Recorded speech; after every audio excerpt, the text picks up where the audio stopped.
안녕하세요.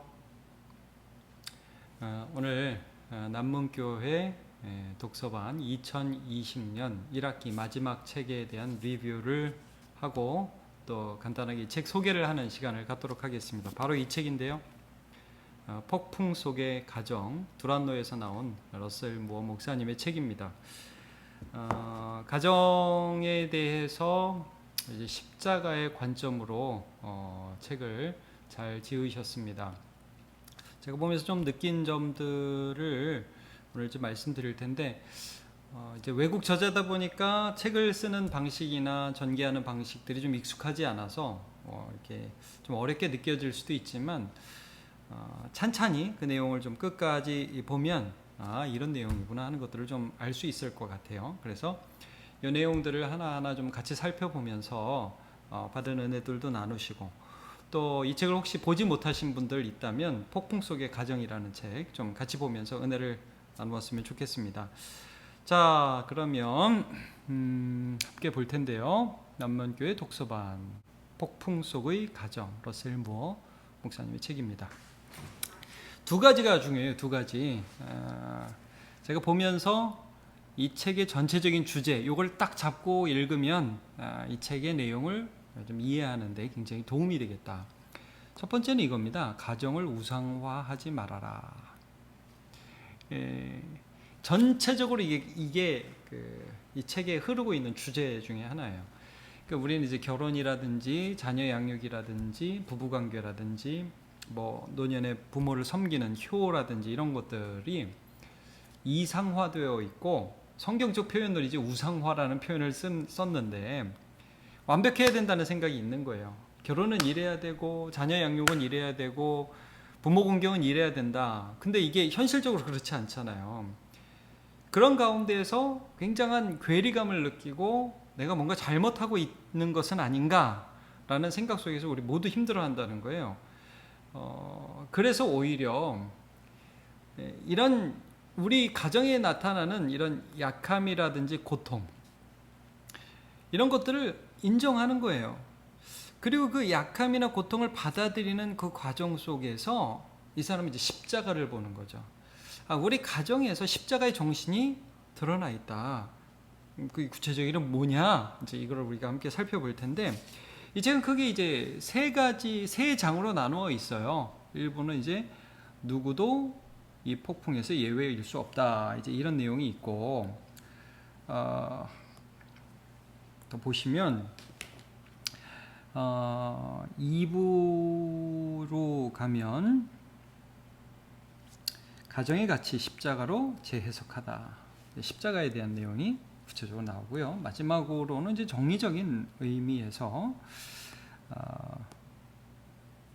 여기 좀 길게 3부는 당신의 가정 예수로 다시 살아나라 라는 소망을 주면서 이제 이 책이 끝나게 되거든요.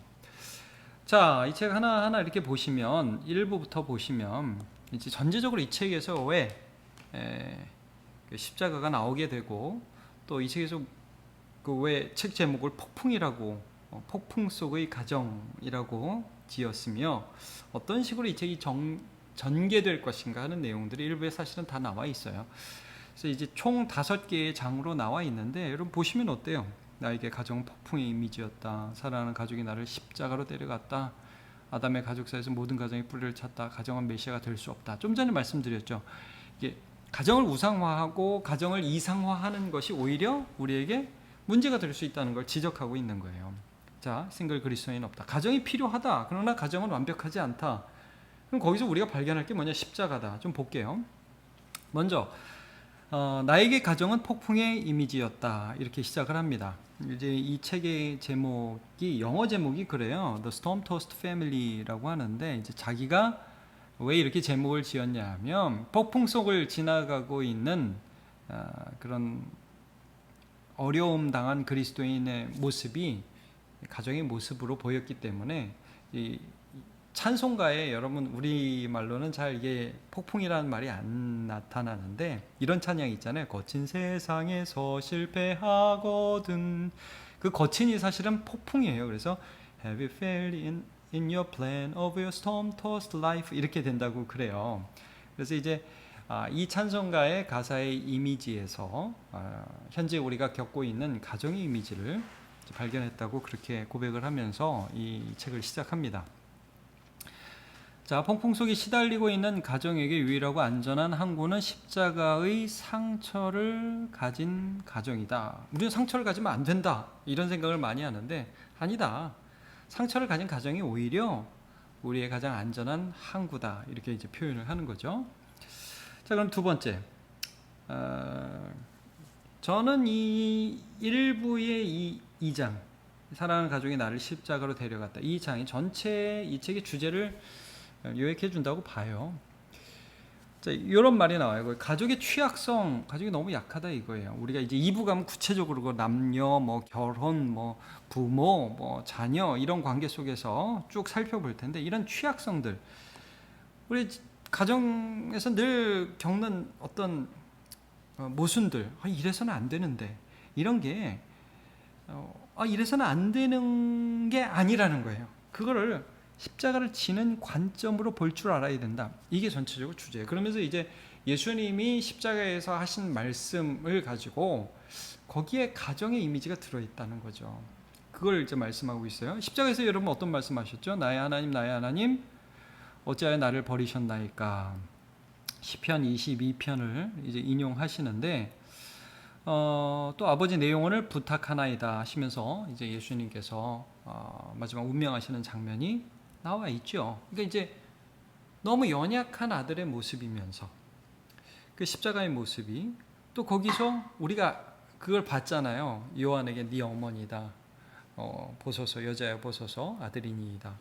가족이 연결되고 있는 걸 우리가 보게 되죠. 그러니까 바로 이 모습 속에서 우리는 너무나 연약하지만, 너무나 이 땅의 한계를 가지고 있는 것 같이 보이지만, 그 가운데 서로를 필요로 하고 서로를 채워주는 현실적 가족의 모습을 보게 된다는 거예요. 자, 당신의 영혼을 맡길 수 있는 분께 당신의 가족을 맡김으로 가족을 찾게 될 것이다, 이런 말을 해요. 예수님의 아버지께 우리 모두를 맡기시는 거죠. 우리를 짐으로 여기지 아니하고 또 우리를 가족으로 받아들이시는 거예요. 십자가 안에 가족의 이미지가 있다는 걸 우리가 볼 수 있게 돼요. 자, 그러면 여기에 제가 이 42쪽이라고 해서 그 42쪽에 나와 있는 이 글에 전체적인 주제가 나와 있다고 보여지는데, 제가 한번 읽어드릴게요. 우리는 가족에 대한 실제적인 지혜가 필요하고 성경은 그 지혜를 우리에게 준다. 우리는 부모에게 매몰되지 않으면서도 부모를 공경할 줄 알아야 한다. 부모는 완벽하지 않다는 거예요. 그러면서 공경해야죠. 우리는 결혼 생활을 우상화하지 않으면서도 결혼 생활을 소중히 여길 줄 알아야 한다. 우리가 서로에게 기대하는 모습은 퍼펙트한, 완벽한 모습이 아니라는 거예요. 그럴 수 없어요. 근데 우리가 실망하죠. 더는 못 살아 그런단 말이에요. 아니에요. 그렇지 않다는 거예요. 이상화하면 안 된다는 거예요. 그러나 소중히 여길 줄 알아야 된다는 거죠. 이게 십자가 정신이라는 거예요. 우리는 차세대에 가혹하지 않고, 왜 우리가 차세대에 가혹하지? 우리의 자녀들한테 여러분 기대가 많기 때문이에요. 좀 더 낫기를 바라기 때문이에요. 그러나 그게 다 다르다는 거죠. 가혹하지 않고 또 한편으로 그러니까 네 마음대로 해, 그냥 놔두지도 않는다는 거예요. 왜? 우리의 자녀니까. 그러면서 훈육할 줄 알아야 된다. 이게 2부에 자세히 나오는데, 우상화하지 않고 이상화하지 않고, 그렇지만 사랑하며 섬기며 하나 되는 것, 이게 가족이라는 거예요. 이게 십자가에 나타난 정신이라는 거죠. 우리가 십자가에서 가족의 의미를 발견할 수 있다는 거예요. 그래서 그 모든 것 앞에 우리는 가족의 취약성을 십자가를 지는 관점으로 볼 줄 알아야 한다, 이렇게 나와 있습니다. 가족의 의존성, 약함, 그리고 가족 안에 있는 그 안전함, 이런 부분에 대해서 말씀을 하죠. 자, 그러면 이제 1부의 3부에서 아담의 가족사 안에서 모든 가정의 뿌리를 찾다. 그러니까 아담 안에서 우리 모두의 약함이 다 나타나 있고, 그것을 우리 보완하면서 참다운 가족의 의미를 찾게 해준 게 십자가라는 의미예요. 타락의 결과 가장 먼저 가족에게 나타났죠. 부부 형제 아담과 하와, 지켜주고 보호해줘야 되는데 이 여자 때문에 따먹었다고 그러고, 부끄러워하게 되고 나뭇잎으로 가리고 형은 동생을 죽이고 아빠 엄마 말씀 안 듣고, 이런 일들이 아담의 가족사에서 나온단 말이에요. 그게 우리 모습이라는 거예요. 이걸 부인하면 안 돼요. 안 그래야 된다고 하는 게 아니라 그러고 있다는 걸 먼저 인정해야 된다는 거예요. 타락한 모습, 가정, 타락한 모습. 근데 중요한 게 뭐예요? 회복되어야 할 하나님의 나라라는 거죠. 이대로 계속 살아가야 할 모습이 아니라 여기서 우리가 회복되어야 한다. 근데 여기서 이제 정체성과 유산이라는 말을 합니다. 내가 누구냐? 십자가가 이걸 보여준다는 거예요. 그래서 너네는 하나님이 버린 놈들이냐? 십자가가 뭘 가르쳐줘요? 그래서 우리를 끌어안으셨다는 거죠. 우리가 약하기 때문에. 내가 누구냐? 그리고 하나님 그 예수 안에서 우리에게 모든 것을 주기를 원하신다. 유산, 새로운 정체성과 새로운 유산이 십자가 안에 주어졌다는 거예요. 이게 이제 사실은 결론으로 이렇게 가는 거죠. 십자가는 우리를 그렇게 버리는, 하나님이 우리를 버리지 않는다는 것을 확신시켜주는 하나님의 우리를 향한 사랑의 장이었죠. 자, 그래서 그리스도 예수 안에서 아브라함의 받은 복이 이방인에 미치게 하고 우리로 하여금 믿음으로 말미암아 성령의 약속을 받게 하려 함이라라고 말씀을 합니다. 자, 가족은 메시아가 될 수 없다. 중요한 주제라고 그랬죠. 우리 가족이 뭐 대단한 것이라, 대단하게 되어야 한다. 우리 부부는 완벽해야 돼. 나는 이런 남편, 나는 이런 아내가 되어야만 해. 그러지 말자는 거예요. 이건 제가 간단하게 넘어갈게요. 싱글 그리스도인은 없다. 그리스도인으로 살아가면서 뭐 나는 혼자다 잘할 수 있어. 여러분, 현실적으로 그렇지 않다는 거예요. 그리고 이제 가족의 개념에서 이 5장을 어떻게 보면 조금 좀 확대된 개념을 던져놓고 이제 넘어가는 건데, 우리가 이제 남녀, 부부, 자녀, 부모 이런 것이 이제 가족인데, 영원한 가정은 교회라는 것을 한번 짚고 넘어가는 것입니다. 이 땅에서의 가족의 그런 개념들은 지나갈 것이고, 그러나 하나님이 영원한 계획 가운데 우리가 교회라는 가족으로 부르심을 받았다는 것을 잊지 말라고 말씀을 해줘요. 그래서 교회가 가족이고 소속의 욕구를 우리는 모두 가지게 된다는 거예요. 그게 자연스럽고 솔직한 거죠. 그러니까 나 혼자 할 수 있어. 굉장히 멋있어 보이지만 우리의 존재가 그렇지 않다는 거예요. 사생활에는 명목하에 고립되지 않고 서로에게 소속되어 있다. 가족이므로 서로의 짐을 진다. 그래서 이 말이 참 인상적이었어요. 나는 이건 정상이에요. 겁내지 말아요라고 말해줄 사람이 필요해요. 괜찮아, 아무것도 아니야. 여러분, 자녀에게 그런 말을 해줄 수 있는 부모님이 필요하죠. 살아가다 보면 또 자녀들한테 그런 말을 들을 때 위로가 되잖아요. 아빠, 뭐 괜찮아요. 뭐 우리 있잖아요. 그 옛날에 히트 쳤던 노래, 아빠 힘내세요, 우리가 있잖아요. 뭐 이런 노래 있잖아요. 그 별것도 아닌데 걔들이 무슨 힘이 된다고. 근데 존재가 우리에게 힘이 되는 거예요. 우리는 서로 이런 말을 해줄 사람이 필요하다. 그러니까 사실은 교회가 가족의 의미를 잘 찾을 수 있어야 참다운 교회, 가족의 모습을 또 갖게 되는 것이죠. 자, 이렇게 1부를 간단하게 이제 봤고, 이제 2부에서는 구체적으로 어떻게 약한가, 우리는 어떻게 우리를 이상화하고 있는가, 가정의 모습을 어떻게 이상화하고 있고, 실제는 우리가 어떻게 약한가, 이런 것들을 좀 지적해 주고 있어요. 자, 남자와 여자 6장이죠. 이 7, 8, 9장을 한번 보세요. 이거 뭐겠어요? 결혼을 부분을 다루는 거예요. 언약이라는 관점으로. 계약이 아니라 언약이다. 이게 왜 이런 말이 나오는지 좀 이따 보겠지만, 나 이래야 되고 너 이래야 되고 우리가 안 맞으면 나중에 헤어질 수 있어. 이게 너무 결혼을 이상화한 결과라는 거예요. 좀 이따 볼게요. 욕망이 아닌 영의 결합이다. 그러니까 육체적 쾌락의 극치가 결혼을 통해서 이루어질 것들을 너무 바란다는 거예요. 물론 그런 면이 있지만 완벽하지 않을 수 있다는 걸 인정하자는 거고, 이혼, 그런 결과로 갈라서는 거, 더 나은 것들을 자꾸 갈망하기 때문에 지금 내가 약속한 그 사람을 버리는 거, 이게 아니라는 거죠. 자, 그 다음 뭐예요? 나의 아이들도 예수로 다시 살아날 수 있다. 우리가 자녀 교육에서 한계를 느낀다는 거죠.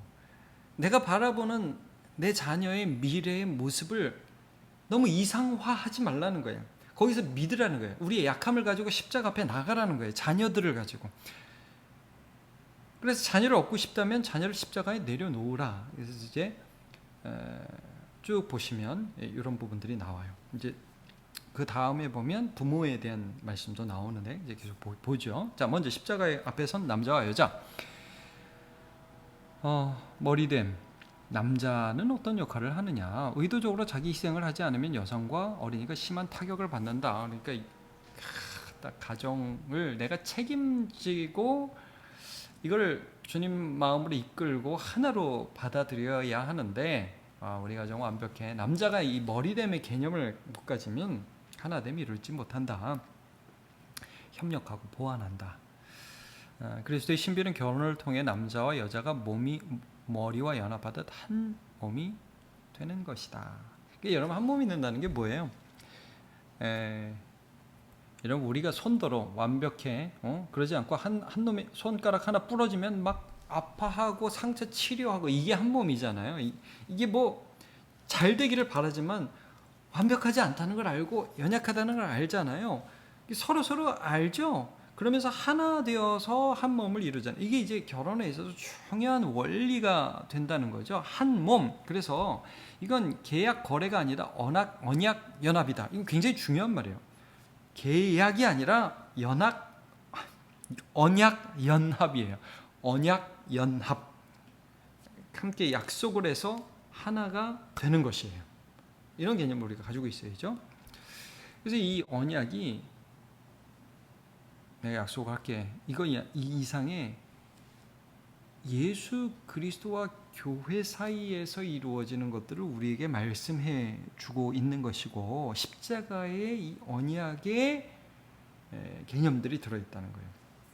십자가를 품은 결혼, 복음과 마찬가지로 언약의 관계로 정의된다. 그래서 여러분 예수님이 자기 몸을 교회를 위해 내어주신 것 같이 남자는 아내를 사랑하고 아내는 교회가 예수 그리스도께 복종하듯이 그렇게 남편에게 복종하라. 그러니까 한 몸이라는 전제 아래서 이런 말씀을 하는 것은 언약, 십자가에 나타나 있는 이 언약의 개념이 결혼 안에 있다는 거죠. 근데 여러분 결혼을 보면 요즘에 많이 보면 서로 잰다고요. 이렇게 어떻게 기싸움을 해가지고 어떻게 돈은 어떻게 해가지고 마치 헤어질 수 있는 거 가능성 늘 뒷주머니 차고 그런 가능성들 뒤에 두고 그렇게 결혼 생활을 하는 것 같은 그런 개념이 있어요. 그러니까 아니라는 거예요. 여기에서 이 분이 이 시대의 문제점으로 지적하는 게 뭐냐? 결혼식을 우상화한다는 거예요. 자 보세요. 결혼식이 교회의 언약이 아니라 신랑 신부의 성취에만 초점을 맞추다 보니 많은 사람이 적절한 행사를 위해 충분히 돈을 모을 때까지 결혼식을 미룬다. 그러니까 결혼식이라는 거는 그냥 결혼 생활을 위한 스타트일 뿐이에요. 근데 여러분 요즘 어때요? 뭐 집이라도 사놔야 되고 물론 사고 하면 더 좋겠죠. 그러니까 너무 힘들어지는 거예요. 모든 걸 다 갖추어야 되니까. 성품, 결혼 시작할 때 청년 남녀가 성품이 얼마나 불완전하겠습니까? 그러나 우리가 함께 이것들을 헤쳐나가겠다라는 그런 사랑의 언약을 하는 것인데 결혼식 자체를 우상화해요. 그래서 여러분 점점 세레모니가 화려해지죠. 요즘에 결혼식 가보면 대단합니다. 그때부터 삶 시작인데 지칠 수 있죠. 그래서 여러분 우리가 사실은 결혼식을 약간은 간소하면서도 엄숙하고 진실하게 할 필요가 좀 있기는 해요. 그러면서도 우리가 물론 셀러브레이션하고 서로를 축복하고 하는 것들은 굉장히 중요하죠. 그러나 결혼의 의미들을 잘 하면서 함께 출발을 하는 게 결혼식이라는 걸 늘 기억해야죠. 자, 이 시대의 잘못된 결혼 자체를 성취의 정점으로 본다. 그래서 이 결혼 정년기가 점점 늦춰지고 있고요. 결혼 시작이라는 걸 우리가 기억해야겠죠. 이건 제가 이제 느낀 점 쓴 겁니다. 이 책에 나오는 부분인데 제가 한번 읽어드릴게요. 내가 아는 부부는 장인이 늘 바람을 피웠다. 여자 얘기죠. 그래서 아내에게 가장 힘들었던 것은 남편을 신뢰하는 일이었다고 한다. 남편이 예상보다 조금 늦게 귀가하면 그녀는 남편을 신문하며 1분 1초까지 해명하라고 요구했다. 자, 여기까지만. 책을 읽으신 분은 아시겠지만 안 읽으신 분은.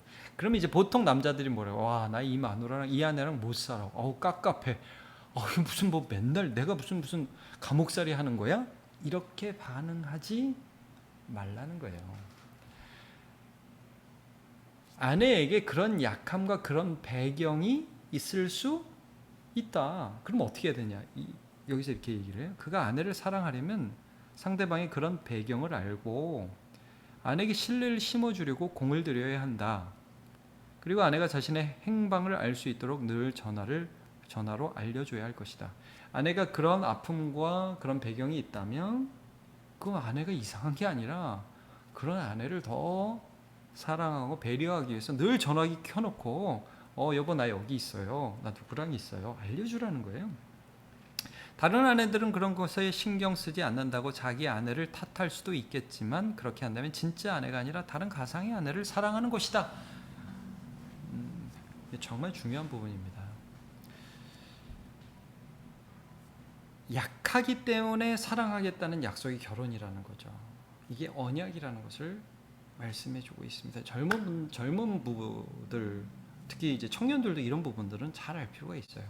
자, 이것도 이제 이 시대가 하나의 우상으로 만들어 놓은 것이 성적 쾌락, 이건 말이죠. 서로에게 충실해지는 자유 속에서 쾌락이 깨어난다. 쾌락은 쾌락 자체로 해서 성취되지 않아요. 더 목마를 뿐이죠. 자,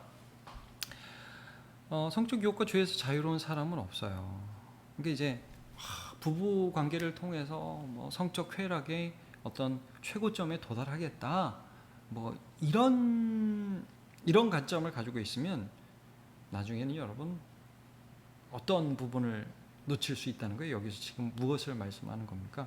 유혹에 노출된다는 거예요. 그리고 모든 사람은 유혹에 노출된다는 것이죠. 그러니까 배우자와의 성적인 기쁨들을 누리는 것 말고 이게 아닌데 더 좋은 게 있는데 하고 자꾸 다른 걸 보게 된다는 거예요. 그러면 끝이 없다는 거죠. 자, 우린 모두 그런 약함에 사실은 노출되어 있어요. 자, 이분이 얘기하는 게 마귀가 사람을 쓰러뜨리는 방법은 부족한 배우자를 통해서가 아니라 사실 배우자가 너무 훌륭함에도 불구하고 자꾸 내가 부족하니까 자기의 부족함을 찾으려고, 그래서 정신적으로 내가 표류하면서 예전의 나를 찾고 싶어서 바람을 핀다는 거예요. 한 배우자가 정신적으로 표류하고 다른 사람이 주목하기 시작할 때 그 유혹의 시작점은 자신의 상태를 상대방이 고백할 줄 아는 일종의 취약성을 배워야 한다라는 말을 하는 것은 무엇이냐 하면, 여기에서 부부도 나 성적으로 참 약해요라고 서로에게 얘기할 수 있는 것이 바른 모습이지. 그러니까 이런 거예요, 여러분. 우리 부부가 성적으로 완전하게 기쁨을 누리지 못하는 걸 인정해야 돼요. 그러면 또 어떤 부분을 인정해야 돼요? 나는 성적으로 약해요. 그걸 서로에게 고백할 수 있는, 약해질 수 있는 게 그게 부부라는 거죠. 날 도와줘. 난 당신이 필요해. 이런 걸 계속 고백하는 게 부부라는 거예요. 자, 십자가 앞에서 우리는 배우자의 성적 약함을 고백할 수 있다라고 말씀을 합니다. 자, 이혼으로 갑니다. 남녀관계 계속 이어가는 거예요. 우리가 약해질 수 있고 우리가 좀 취약할 수 있는 부분, 이제 이혼이라는 부분까지 다루는데, 왜 이혼이 나오냐? 이게 이런 부분이에요. 그러니까 내가 생각했던 결혼이 아니라는 거예요. 그러니까 또 다른 대상을 찾는다는 거죠. 악하다는 거예요, 그거. 그래서 교회들은 이혼 관리, 저도 이제 목회하면서 이혼하신 분들을 만나는데 대부분은 그래요. 제가 이렇게 보면 대부분은 참 그 이혼을 당하는 아픔 가운데 어려움을 갖고 있어요. 근데 이 책에서 무슨 말씀을 하냐면, 이렇게 이혼 관리 덜싱들을 위한 성경 공부식으로만 대응하지 말고 예언적 설교나 교회에 대한 징계는 거의 하지 않는다, 교회들이. 여러분, 더 큰 만족을 얻기 위해서 이전의 언약을 버리는 것은 악한 것입니다 라고 설교할 수 있어야 된다. 그래서 도전을 받았어요. 지금 마누라가 마음에 안 들어요. 지금 아내가 싫어요. 지금 남편이 싫어요. 나는 더 좀 나를 만족시킬 어떤 대상을 만나고 싶어요 라고 언약을 저버리는 것은 악한 것이라고 설교할 수 있어야 된다는 거예요. 이혼은 하나님이 미워하신다. 말라기에 나오죠. 이 결혼을 이상화했기 때문에 그런 현상이 나온다는 거예요. 자, 우리는 결혼을 그것의 그림자 수준으로만 기대해야 한다. 영원한 삶에 그리스도와 교회가 누리는 영원한 기쁨의 그림자적으로 기대를 해야 된다. 결혼이 어린 양의 혼인잔치 같을 거라고 기대해서는 안 된다. 결혼은 우리에게 하나님 나라의 친교를 갈망하도록 알려주기 위한 것이지 그것을 대체하기 위한 것이 아니다. 네, 이혼에 대해서 이렇게 정리를 합니다. 자, 이제 10장으로 가면 아이들과 부모의 관계에서의 우리의 취약성, 이제 이걸 지적하고 있는데, 자, 우리의 자녀를 양육하는 게 상당히 힘들잖아요. 그래서 이 시대는 아기를 낳지 않죠. 힘들다는 걸 아니까. 근데 이 책에서는 이걸 말씀하는 거예요. 힘들다는 걸 아니까 안 낳는 게 십자가의 정신이 아니라는 거죠. 힘들고 너를 키우는 게 고통스러운 면이 있다는 걸 인정하면서 키워내는 게 십자가 정신이라는 거예요. 자, 참된 자녀 양육 우리가 뭘 해야 할지 알 때 시작되는 것이 아니라 뭘 해야 될지 모를 때 시작한다. 부모도 약하다. 이걸 인정해라. 부모가 퍼펙트해서 부모 되는 거 아니고 자녀를 잘 영육하고 무슨 뭐 시험 성적 통과해서 아빠 엄마가 되는 게 아니다. 그걸 인정해라. 부모가 약하다는 걸 인정해라. 그래서 그 부모가 십자가 앞에서 하나님 앞에 나아가서 하나님 저 좀 도와주세요 하는 게 그게 십자가 앞에서는 부모다 이거예요. 자, 아버지의 은혜와 능력에 의지해야 한다는 것을 인정할 때 우리는 비로소 자녀들을 십자가 방식으로 양육할 수 있다. 우리도 하나님 자녀예요, 여러분. 부족한 아빠, 부족한 엄마입니다. 이걸 인정해야 돼요. 고통, 자녀를 양육하면서 눈물 흘리는 거, 그 받아들일 수 있어야 된다는 거죠. 프레드릭 뷰크너라는 사람이 이런 말을 했어요. 고통 없는 사랑은 없다. 제가 책 내용이 좋아서 좀 읽어드리겠습니다. 만일 사람들이 자녀를 갖는 것이 필연적으로 무엇을 내포하는지 진지하게 생각해 본 적이 있다면 어떤 남자와 여자가 자녀를 가질 수 있을까? 얼마나 힘들 줄 알면 누가 애기 낳겠냐 이런 말이죠. 그러나 그들을 얻고 사랑했다면, 그럼에도 불구하고 자녀를 하나님 주셔서 얻고 또 사랑했다면 어떤 남자와 여자가 자녀를 원하지 않을 수 있겠는가? 감동적인 말이죠. 애들을 키우면서 그 고통과 눈물보다 더 큰 기쁨들을 경험해 봤기 때문에 우리는 아픈 줄 알면서도 또 그 일을 할 거라는 말이죠. 누군가를 사랑하는데 고통이 마법처럼 사라진다면 어떻게 될까요? 고통은 사랑의 한 부분이기 때문에 고통이 없는 사랑은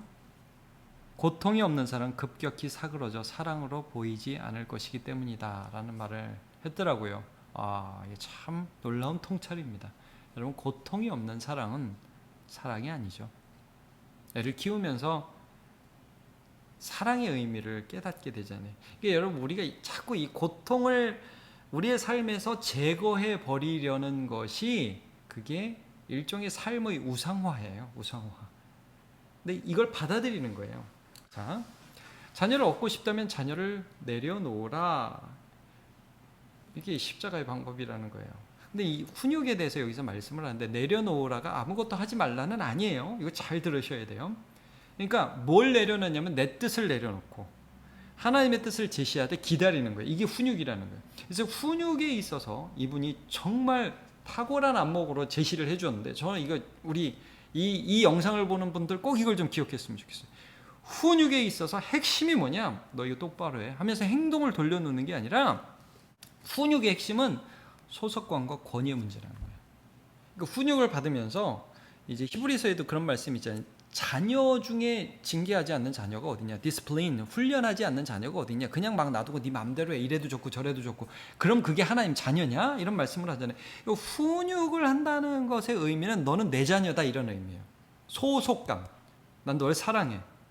그 다음에 권위. 네가 누구한테 순종해야 되는지를 가르쳐 주는 거예요. 얘가 아주 탁월한 안목이에요. 그러니까 행동을 당장 바꾸는 게 아니라는 거예요. 부모로서. 이게 십자가의 정신이라는 것을 말씀해요. 자, 조금 읽어볼게요. 장기적인 리듬과 습관을 만들어서 아이가 사랑받는다는 것을 보여주고, 이게 소속감이죠. 어떻게 다른 사람을 사랑할지를 보여주는 것이 훈육이다, 이런 표현을 쓰고 있는데, 소속감 얘기를 사실 굉장히 많이 해요. 그러니까 여러분, 가족이라는 게 우리가 아까도 얘기했지만 우리 연약하기 때문에 늘 어떤 두려움이 있냐면 버림받을 것에 대한 두려움이 있거든요. 저 사람이 날 버리면 어떡하지?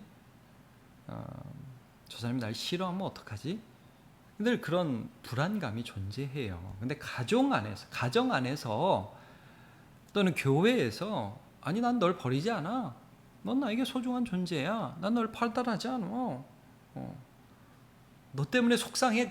그거는 사실은 넌 나한테 너무 소중해. 이걸 보여주는 거거든요. 자, 근데 이제 많은 사람들이 여기에서 훈육을 하면서 힘을 쓴다는 거예요. 그래서 내 뜻을 관철시키려고 하고, 그러면서 오히려 과정 속에서 소속감이 깨진다는 거죠. 엄마가 나를 사랑하지 않나 봐. 아빠는 날 싫어하나 봐. 이제 시험 못 보면 나가! 그러는 거 있잖아요. 애들은 그냥 그걸 나가 그러면은 나가라는구나. 우리는 사랑해 이건데 애들은 그냥 그 말 자체로 받아들이잖아요. 이런 커뮤니케이션에 단절이 올 수 있거든요.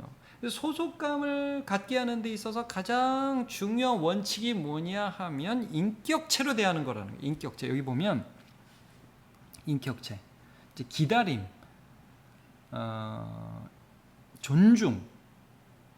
이게 소속감이 있어 굉장히 중요한 원리라는 것을 말씀해 줘요. 애들이 각각 달라요. 그래서 인격체로 대한다는 거. 그러니까 아빠와 엄마가 가진 성향과 애들이 가진 성향이 같을 수도 있지만 대부분 다르잖아요. 여기 이 예들을 제가 읽어드릴게요. 아이가 강아지를 괴롭히는데 그냥 지나치는 부모는 아이를 훈육하지 않는 것이다. 이건 뭐냐? 아무것도 하지 않으면 안 된다는 거죠. 네, 아무것도 하지 않으면 안 된다는 것을 말씀해주고 있어요. 그냥 야 네가 하고 싶은 데 다 해. 이건 너는 남의 애야. 이거하고 똑같아요. 그건 인격적인 것은 이런 것을 말씀하는 게 아니에요. 근데 제가 하나를 그냥 읽어드릴게요. 훈육에 대해서 이 책에서 얘기하는 바를 하나 읽어드리면, 유능한, 제가 그 PPT는 없지만 제가 그냥 텍스트를 읽어드릴게요. 유능한 변호사인 어머니가 공부를 힘들어하는 딸에게 사랑을 표현하는 방법은, 엄마가 변호사예요. 딸에게 사랑을 표현할 때 딸이 자기와 똑같아지기를 기대하지 않고 도예나 테니스를 잘할 때 기뻐해 주는 것이다. 그런 모습, 그런 소속감은 사랑해라는 말뿐 아니라 자녀의 모습을 다시 확인시켜주는 말을 하는 것이다. 나는 내가 누구인지 알아. 내가 누구인지 보고 있어. 그런 내가 좋아 라고 말이야. 그러니까 여러분, 나하고 달라요. 내가 공부를 얘가 이 정도 하기를 원해. 근데 지금 잘 안 돼. 성향이 달라. 그러면 이제 얘가 가지는 다른 성향을 볼 때, 야, 너 그거 참 잘하는 모습이 보기 좋다. 이게 어떤 이미지로 다가가는 거예요, 얘한테는? 엄마는 있는 그대로 나를 받아들이고 나는 엄마의 사랑받는 딸이야, 아들이야 라는 이미지를 갖게 된다는 거죠. 이 게으르고 막하고 막 악하게 행동하는데 그냥 놔두라는 게 아니에요. 그건 훈육이 아니에요. 그거는 애가 나쁜 길을 가는데 그냥 방치하는 거예요. 여러분, 그럴 때는 따끔하게 혼을 내야죠. 악한 것에 대해서는 혼을 내줘요. 근데 여러분, 다른 거, 얘가 엄마의 기대와 아빠의 기대와 좀 달라요. 하나님이 다르게 창조했어요. 그럴 때 기다려주고 그 다름을 칭찬해주고 할 때 이 아이는 소속감을 느낀다는 거죠. 그게 바로 십자가의 정신이라는 거예요. 우리가 한없이 약해질 수 있는 그런 가족에 소속되어 있다는 거죠. 예수 그리스도께서 십자가에서 우리를 그의 자녀로 받아주셨어요. 강동, 너무 나쁜 놈이죠. 근데 예수님이 네가 오늘 나와 함께 낙원에 있을 것이다. 그가 잘한 거 하나 칭찬하셨어요. 오늘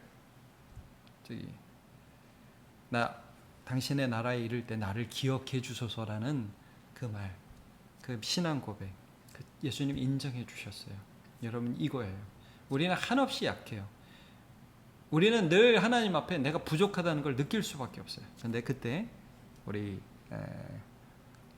서로에게 더 소중하다고 얘기해 주는 거예요. 소속감이에요.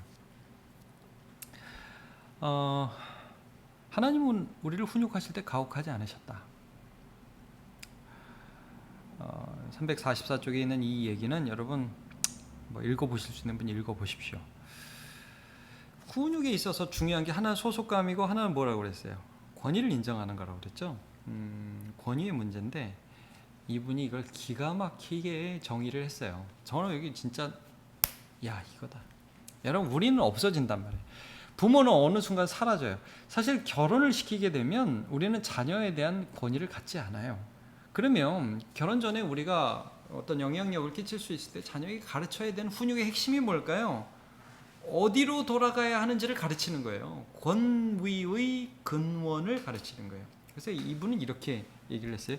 우리가 훈육하는 것은 무엇을 하거나 하지 말라고 가르치는 것보다 그것에 실패할 때 어디로 가야 하는지, 아니 누구에게로 가야 하는지 가르치는 것이다. 와, 이건 정말 정말 소중한 말입니다. 내가 없을 때 주님께 가서 울을 수 있는 자녀가 되면 여러분 자녀 교육 성공한 겁니다. 참된 권위를 가르쳐주는 게 훈육의 목적이에요. 그래서 함께 예배하고 함께 하나님에 대한 이야기를 하고, 저는 뭐 그래서 요즘에 이런 생각을 많이 해요. 여러분 뭐 같이 텔레비를 봐도 좋고 뭐 좋은 드라마 같은 거 같이 보셔도 돼요. 같이 음악을 들어도 좋고, 그러면서 인생을 함께 얘기하세요. 그 자녀들이 느끼는 삶에 같이 들어가요. 그리고 그 삶에 예수님을 자꾸 초대해요. 나는 예수님과 이런 부분을 느꼈다. 넌 어떠니? 예수님을 자꾸 그들의 삶에 들어가서 예수님을 자꾸 초청해요. 그러면 우리는 가지만 우리가 간 그 자리에서 이 자녀들이 예수님 앞에 나아가요. 여러분 그 큰 찬양 아시죠? 나의 사랑하는 책 비록 헤어졌으나 어머님의 무릎 위에 앉아서 재미있게 듣던 말 그 책 중에 있으니 이 성경 심히 사랑합니다. 이거예요, 이거. 이 책이 헤어졌어요. 근데 어머니와 함께 듣던 이 책이 지금 남아 있어요. 나는 이 책 속에서 어머니의 하나님을 만나요. 훈육의 핵심입니다. 그래서 여러분 우리 자녀들이요 살아날 수 있다는 거예요. 자, 마지막 부. 당신의 가정 예수로 다시 살아나라. 이제 여기에 보면 상처 부분을 좀 언급하죠. 옛날에 이런 상처 때문에 우리 가정이 힘들었다. 이런 아픔이 우리 안에 있다. 그것 때문에 우리는 결코 회복되지 못한다. 아니다. 십자가는 상처를 부인하지 않지만 그 상처를 뛰어넘어서 부활이라는 생명으로 우리를 이끈다. 노년의 부모 어떻게 섬길 것인가? 노년의 부모 좀 잠깐 다루도록 하고 예수의 빛으로 덧입다. 결론 부분이에요. 간단하게 할 수 있습니다. 자, 가족끼리 받은 상처에서 특별히 믿지 않는 자녀, 이게 중요한 언급인데, 여러분 자녀가 믿지 않을 때 우리는 참 많이 실망하고 많이 힘들어하죠. 그런 죄책감에 너무 시달리지 말라고 말씀을 해요. 여러분 십자가는 과거의 우리 죄들을 묻는 무덤이었어요. 그리고 새 희망을 여는 새로운 게이트가 되었죠. 문이 되었죠. 그러면 십자가 앞에서 우리가 한없이 약해졌어요. 그 앞에서 울었어요. 그러면 그 다음부터는 내가 살아가는 인생이 아니라 하나님이 우리의 아버지가 되어주셔서 하나님 우리의 삶에서 우리의 삶을 살아주세요. 상처가 나를 결정하는 인생이 아니라 하나님의 은혜가 나를 결정하는 인생이 될 수 있다는 거죠. 그래서 믿지 않는 자녀를 볼 때 우리는 그때 십자가 앞에 나가서 그 자녀를 맡기면서 하나님의 은혜를 바라봐야 되고 조급하지 말라는 거예요. 이러다 우리 안에 지옥 가면 어떡하지? 예, 물론 우리 안에 그런 안타까움이 있습니다. 그러나 그럴지라도 하나님을 믿어야 된다는 거예요. 자, 여기 보면 때로 부모들이 경험하는 것은 특권의식이 아니라 잘못된 죄책감이다. 과거에 자녀를 양육하면서 잘못 결정했을 때 했던 일, 실패, 책임을 등한히 했던 것에 대한 억측으로 시간을 보낸다. 내가 옛날 생각은 막 맨날 울어. 그때 잘못했어. 말을 잘못했어. 적극적으로 또 소극적으로 반항하는 자를 다루는 방식에 대해 죄책감을 그때 안 때려야 되는데 때렸어. 안 해야 될 말을 했어. 예, 여러분 우리가 그런 말들을 다 하고 삽니다. 근데 때로 아이들이 부모들에게 다음과 같은 말하는 것을 듣게 된다면 부모의 삶의 십자가를 볼 것이다. 어떤 말을 자녀들이 들으면 우리 엄마 아빠 달라졌네 이렇게 느낄 거라는 거예요. 자, 네가 무엇을 하든 내가 어디를 가든 내가 하는 일이 마음에 들지 않을 때도 있겠지만 너의 존재를 부끄러워하지 않는단다. 난 널 기다릴 거야. 그래, 네가 이런 일도 할 수 있지, 저런 일도 할 수 있지. 그게 정말 여러분 살인 강도가 아니면, 나쁜 짓이 아니면 네가 이런 사업을 시작했구나. 너 이런 거를 노력하고 있구나. 난 너 부끄럽지 않아. 예수를 비록 안 믿는다 할지라도 난 널 사랑해 여전히. 너를 위해 기도해. 여유 있게 기다리는 거예요. 그러니까 하나님을 믿는 거예요. 그러면 아이들이 우리 엄마? 우리 아빠? 이상하다. 거기서 십자가를 볼 수 있는 눈이 열린다는 거예요. 여기 텀이 있다는 거예요. 이걸 너무 서두르고 너무 조급해하지 말라는 거예요. 왜?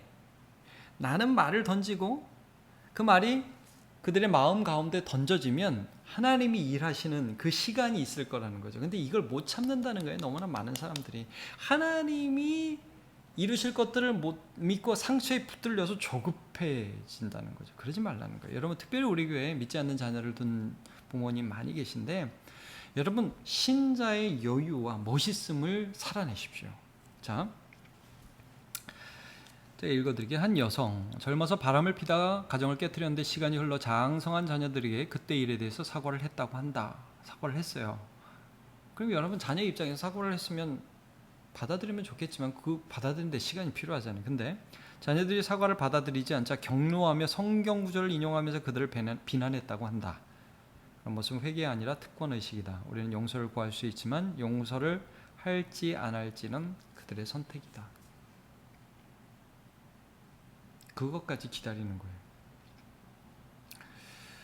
때로는 아이들이 부모들의 다음과 같이 말하는 것을 듣게 된다면 부모의 삶의 십자가를 볼 것이다. 아까 이건 좀 한번 읽었어요. 용서는 십자가에서 받는 것이고요. 아이들에게 그것을 요구하지 말고 기다려요. 예, 우리가 하나님을 믿는 십자가 앞에서의 부모의 모습입니다. 자, 노년의 부모. 아까 이제 다루지 않았던 부분인데 나이 들어감에 대해서 여러분 이 책에서 지금 무슨 말씀을 하냐면 우리가 나이 들어가는데요. 그게 마치 예수님이 십자가에서 마지막을 보내시는 것과 비슷한 모습이라는 거예요. 아버지여 내 영혼을 아버지께 부탁하나이다. 벌거벗고요. 수치당하고 그런 약함을 우리가 경험하는 게 너무 싫죠. 여러분 우리 십자가 지기 싫죠. 근데 이 세상에서 우리가 마지막으로 져야 할 십자가가 대부분의 사람들에게는 나이 들어감, 이 책에서 표현하면 늙어감이라는 거예요. 그걸 우리 받아들일 수 있다는 거죠. 받아들여야만 한다는 거예요. 너무 싫지만. 왜? 그 다음에 부활이 있으니까요. 자, 부모를 공경한다는 건 약자를 돌보는 것이다 하면서 특별히 경제적인 부분에서 부모를 공경해야 함을 말씀하고 있고요. 어른이 계신 것은 또 복된 것이에요. 여러분 우리 교회에 큰 장점 중에 하나가 어른들이 있다는 거예요. 제가 보기엔 우리 성도들이 참 그거를 감사하고 복되게 생각해요. 어른들이 계셔요. 그 전통과 그들의 삶에 하나님의 지혜가 있어요. 여러분 교회에 어른이 계시다는 거 참 감사한 일입니다.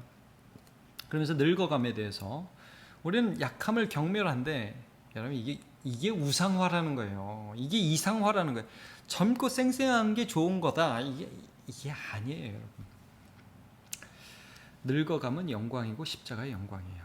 우리의 삶은 무력함에서 시작하여 무력함으로 끝나며 우리의 삶이 시작된 곳, 우리의 새 삶이 끝날 곳, 그리고 우리의 새 삶이 다시 시작할 곳인 십자가로 우리를 돌아가게 한다. 노년의 우리의 모습이 마치 죽음을 앞에 둔 예수 그리스도의 모습과 비슷하다는 것을 말씀하고 있죠. 자, 우리의 가정 예수의 빛으로 덧입다. 폭풍은 지나간다. 이게 뭐예요? Storm Tossed Family에서 처음에 이 책의 제목을 폭풍 속의 가정이라고 했는데, 뭐 동산 위의 가정, 선샤인, 뭐 햇빛이 비추는 행복한 하하호호 웃는 가정, 그게 이 세상이 만들어 놓은 가정의 이미지라면 현실적 가정 이미지는 폭풍 속에 있는 가정인데 더 분명한 현실은 우리 하나님 아버지의 자녀들의 가정에 있는 현실은 뭐냐면 이 폭풍이 지나간다는 거예요. 십자가를 통과해서 부활로 이어진다는 거죠. 자녀가 자라나요. 여러분, 부부가 많은 과정을 거치면서 함께 성숙해가요. 노년의 아픔을 어느 순간 벗고 영원한 하나님의 나라에 갑니다. 폭풍이 지나가요. 이게 우리의 가정의 모습이라는 거죠. 예수님은 십자가에서 강도를 가족으로 여기셨어요. 우리를 가족으로 여기셨어요. 우리도 그렇게 살아야겠죠?